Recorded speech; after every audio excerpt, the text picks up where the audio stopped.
Hi friends, అందరూ ఎలా ఉన్నారు? Welcome to my channel. ముందుగా ఈ వీడియోలో అయితే మేము వెళ్తున్నాము హిందూపూర్ దగ్గర ఉన్న దాలవాటం అనే ఊరికి. అక్కడ లక్ష్మీ నరసింహస్వామి ఉన్నారండి. సో మేము బయలుదేరే దారిలో దావణగిరి వెన్న దోస అనే హోటల్ దగ్గర ఆగామన్నమాట. 7:30 అలా అవుతుంది టైము. సో ఇడ్లీ ఆర్డర్ చేసుకున్నాము. మేము యాక్చువల్గా ఇక్కడ సెకండ్ టైం అనమాట రావడము. హిందూపూర్కి వెళ్ళేటప్పుడు దొడ్బల్లాపూర్ మీద నుంచిగా ఇక్కడ హోటల్ వస్తుంది, దావణగిరి వెన్న దోస అని. చాలా బాగుంటుందన్నమాట. టిఫిన్ తిన్నాక కాఫీ నార్మలే కదా, వేడిగా కాఫీ తాగేసామన్నమాట. తర్వాత యాక్చువల్గా ఇక్కడ కట్టెల పొయ్యి మీద వెన్న దోస వేస్తారండి. చాలా బాగుంటుంది టేస్ట్. అందుకనే మేము ఆగాము, కానీ వాళ్ళు ఇంకా స్టార్ట్ చేయలేదు మేము వెళ్ళే టైంకి. సో మేము ఇడ్లీ తినేసి మళ్ళీ స్టార్ట్ అయిపోయాము.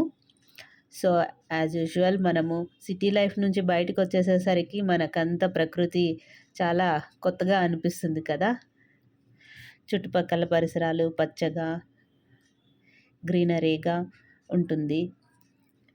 మనసుకి ఎంతో ఆహ్లాదంగా అనిపిస్తుంది ఇలాంటివన్నీ చూస్తున్నప్పుడు కదా. ఈవే చూడండి ఎంత బాగా అనిపిస్తుందో. పక్కన పెద్ద పెద్ద కొండల్లాగా, మధ్యలో రోడ్డు. చాలా బాగా అనిపించింది మాకైతే ఈ రోడ్డు.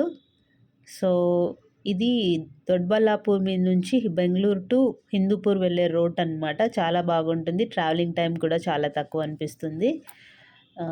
చూడండి సైడ్కి కొండలు ఎంత బాగా అనిపిస్తుందో. బెంగళూరు టు హిందూపూర్ రోడ్డు ఈవే అయితే చాలా బాగుంది. జర్నీ టైం కూడా 4 అవర్స్ 3.5 అవర్స్ అలా పడుతుంది తొందరగా వెళ్తే. సో చుట్టుపక్కల అయితే చాలా బాగా అనిపిస్తుంది పరిసరాలు. ఎప్పుడు సిటీ లైఫ్లో మనకి ఇలాంటి పచ్చదనం కనపడదు కదా, ఎప్పుడు ఫుల్ ట్రాఫిక్తో ఉండిపోతాము. సో ఇలా ట్రావెలింగ్ చేస్తూ కొండల్ని చూసుకుంటూ వీడియోస్ తీసుకుంటూ మేమైతే మా ప్రయాణం ఇలా స్టార్ట్ చేసామన్నమాట. చూడండి ఎంత పెద్ద కొండలో, మొత్తం గ్రీనరీతో నిండిపోయింది కదా.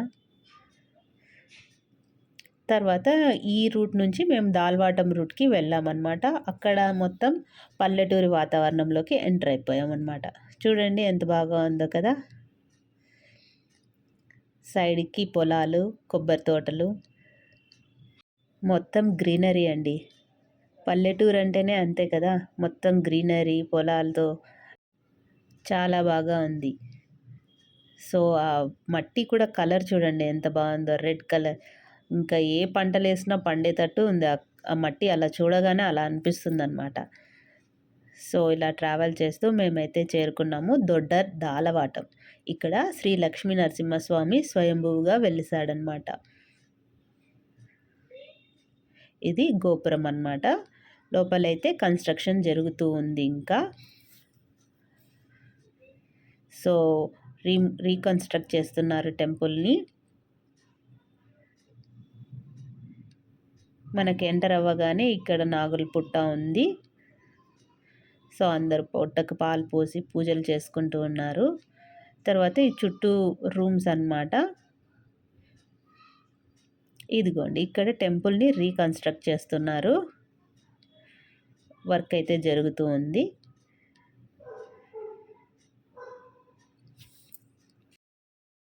సో మెయిన్ టెంపుల్కి పక్కనే కళ్యాణ మంటపం ఉందన్నమాట.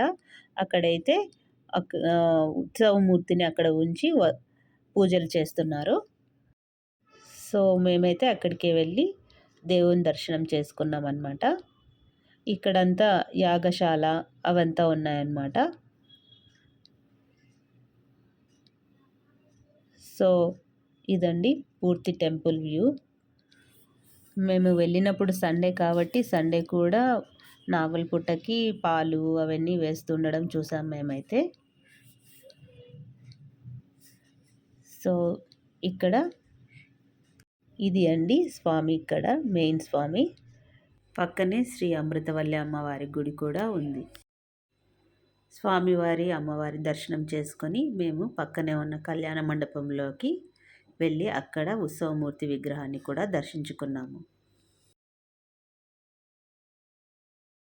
ఇక్కడ స్వామివారికి అభిషేకము చేస్తున్నారు. తర్వాత ఇక్కడ ఉత్సవమూర్తికి పూజలు చేస్తున్నారు. ఈ మాలలు చూడండి ఎంత బాగున్నాయి కదా. ఫ్లవర్స్వి. ఇవన్నీ దేవునికి అలంకరించారు. సో ఇవంతా పూజ అయిన తర్వాత మేము పక్కనే ఉన్న బ్రాహ్మణ విడిదికి వెళ్ళామన్నమాట. అక్కడ మాకు మార్నింగ్ బ్రేక్ఫాస్ట్ ఉండింది. మేము వెళ్ళేసరికి 1:30కి లంచ్ అన్నారు. సో మేము బ్రేక్ఫాస్ట్ చేసుకొని తిరుగు ప్రయాణం అయ్యాము బెంగళూరుకి. దారిలో వెజిటబుల్స్ అవన్నీ రోడ్డు పక్కన పెట్టి అమ్ముతూ ఉంటారు, చాలా ఫ్రెష్గా ఉంటాయి. సో మేము కొన్ని వెజిటబుల్స్ కనుక్కొని బెంగళూరుకి రీచ్ అయ్యాము. ఆగస్టు 15th గణతంత్ర దినోత్సవ వేడుకలు మా అపార్ట్మెంట్లో చాలా చక్కగా జరిగాయండి. పిల్లలతో అయితే ఫ్లాగ్ హాస్టింగ్ చేయించారు, చాలా బాగా అనిపించింది. పిల్లలు దేశభక్తి గీతాలకి డాన్స్లు చేశారు, చాలా పాటలకి. తర్వాత పాటలు కూడా పాడారనమాట. చాలా పాటలు దేశభక్తి గేయాలు చాలా బాగా పాడారు. చాలా ప్రాక్టీస్ చేశారు పిల్లలైతే. ఇంకా పిల్లలందరూ పాడినందుకు ఒక్కొక్కరికి స్మాల్ గిఫ్ట్ ఇచ్చారు. సో మేము కూడా రెడీ అయ్యి వేడుకలకి హాజరయ్యాము. తర్వాత అపార్ట్మెంట్లో వర్క్ చేసే వర్కర్స్ ఉంటారు కదండి, వాళ్ళకి ఆ రోజు స్మాల్ అప్రిషియేషన్ లాగా చిన్న గిఫ్ట్స్ ఇచ్చారు. చాలా బాగా అనిపించింది. సో ఆ రోజు ఈవినింగ్ మేమైతే రెడీ అయ్యేసి పిల్లల కోసము రాఖీ ఫెస్టివల్కి బట్టలు కొనడానికి డ్రెస్ సర్కిల్ వైట్ ఫీల్డ్కి వచ్చామన్నమాట. సో అక్కడైతే కేజీ సేల్ ఉంది, బట్టలన్నీ కేజీ సేల్లో అమ్ముతున్నారు.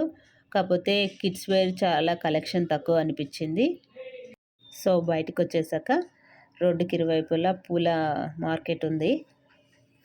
నెక్స్ట్ డే వరలక్ష్మి వ్రతం కదా, నేను కొన్ని పూలు కొనుక్కొని ఇంటికి బయలుదేరేసాను అనమాట. ఈ వ్లాగ్ని మీకు నచ్చినట్లయితే తప్పకుండా లైక్ చేయండి, షేర్ చేయండి, కామెంట్ చేయండి. అలాగే ఛానల్ సబ్స్క్రైబ్ చేయడం మర్చిపోకండి. Thank you.